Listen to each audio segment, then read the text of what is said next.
اپنے گھر کے مسائل کن سے حل کروانا چاہیے؟ مسائل پیدا ہوتے ہیں سماج میں، بہت سارے مسائل، گھریلو مسائل، میاں بیوی کے درمیان کے مسائل ہیں، اور باپ بیٹوں کے درمیان یا ایک دوسرے کے درمیان مسائل پیدا ہوں تو یہ مسائل کوشش یہ کرنی چاہیے، لوگ کورٹ میں جاتے ہیں اپنے مسائل حل کرانے کے لیے، یا سماج اور گاؤں میں بااثر لوگ، ذمہ دار اور دبنگ لوگ جو ہوتے ہیں، کوئی ان کے پاس اپنے مسائل لے کر کے جاتے ہیں، جو بسا اوقات جن کو کچھ علم نہیں رہتا، دین کا، شریعت کا علم نہیں رہتا، کوشش یہ کرنی چاہیے کہ ہم اہل علم سے اپنے مسائل حل کرائیں، اہل علم سے، چاہے جو بھی مسائل ہوں ہمارے، وہ پیدا ہوں تو ان مسائل کو علماء کے یہاں لے جا کر کے کہ ہمارے یہاں یہ مسئلہ ہے، اس مسئلے کو کرنا چاہیے۔ بہت سی جگہوں پر اس کے لیے دارالقضاء بھی قائم ہیں،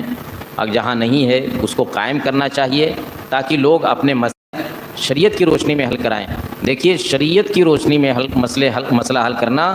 اور کسی اور روشنی میں حل کرنا بڑا فرق ہے۔ کتنے لوگوں کے بارے میں یہ سنا گیا، کوئی مسئلہ ہوتا ہے، ان سے کہا جاتا ہے کہ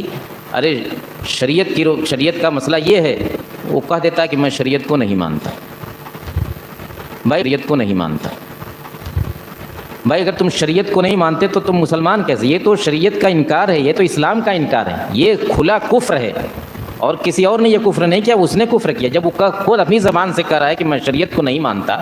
تب اس کے بعد کیسا وہ مومن رہ گیا؟ یہ بڑی خطرناک بات ہے، آدمی اس کو سمجھتا نہیں، وہ سمجھتا ہے کوئی مسئلہ، کتنے وراثت کے مسائل آتے ہیں خاص طور سے، جب اس کو یہ بتلایا جاتا ہے کہ دیکھو تمہارے باپ نے جو کچھ چھوڑا اس میں تمہاری بہن کا اتنا حصہ ہے، تمہارا اتنا حصہ ہے، تو بہن کا حصہ سنتے ہی اس کے چہرے کا رنگ بدل جاتا ہے، اور وہ کہہ دیتا ہے کہ میں شریعت کو نہیں مانتا۔ اہل علم سے اپنے مسائل حل کروانے کی کوشش کرنی چاہیے۔ دنیا کی عدالت میں جاتے ہیں، وہاں رشوت دیتے ہیں، سالہ سال مقدمے لڑتے ہیں، یا گاؤں سماج کے جو دبنگ وہ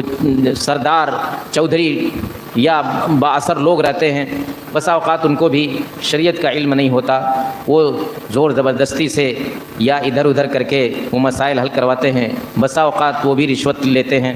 تو یہ ساری چیزیں انسان کی عاقبت کے لیے خطرناک ہیں۔ اہل علم سے، دینی مسائل کی جانکاری رکھنے والوں ہی سے اپنے مسائل حل کروانے کی کوشش کرنی چاہیے۔